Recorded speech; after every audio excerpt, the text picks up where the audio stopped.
The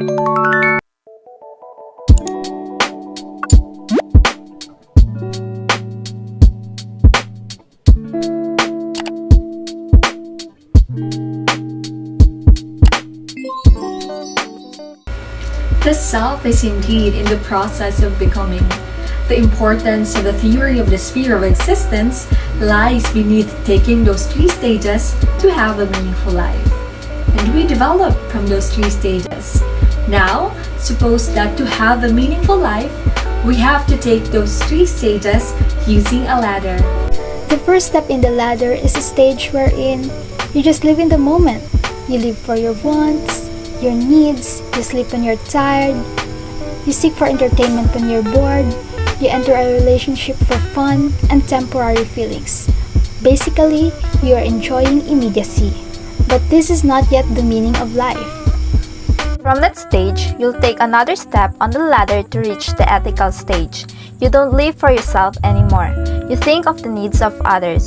You have goals beyond the present moment, just like choosing a career that might help others and show compassion for them.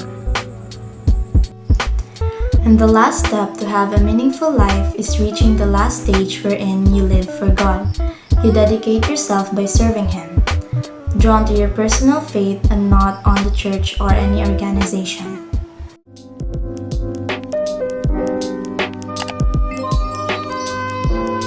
Driving into Lawrence Kohlberg's theory of moral development, the impact that this cognitive development theory can exert and maintain a high-functioning society.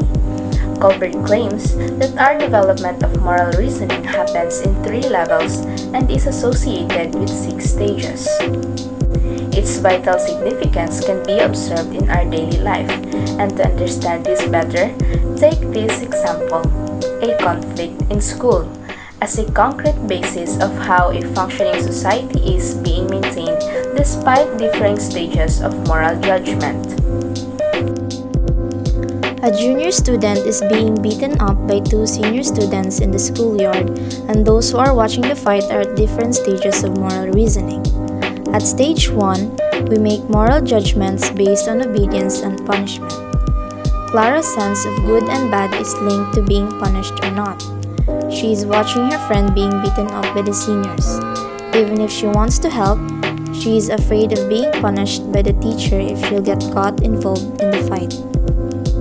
At stage 2, our sense of good and bad is driven by self-interest. Sam, a senior student, decided to intervene in the fight and help the junior student. She knows that she might get punished, but her self-interest and what's in it for her weighs more. At stage 3, interpersonal accord and conformity guides our moral judgment.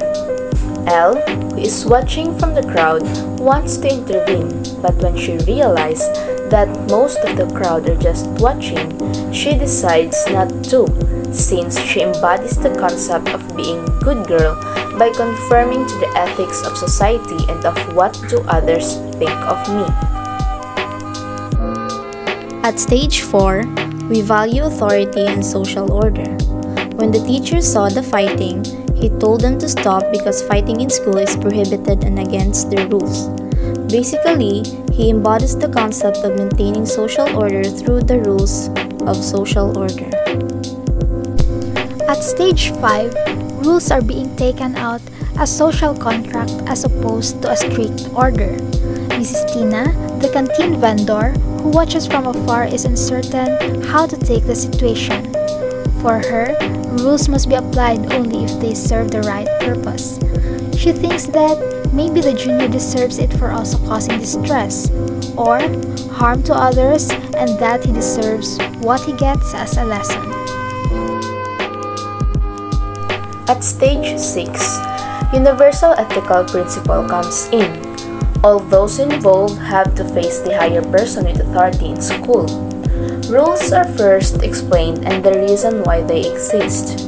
The person with higher authority expounds the essence of compassion and that rules are only applied if they are grounded on justice.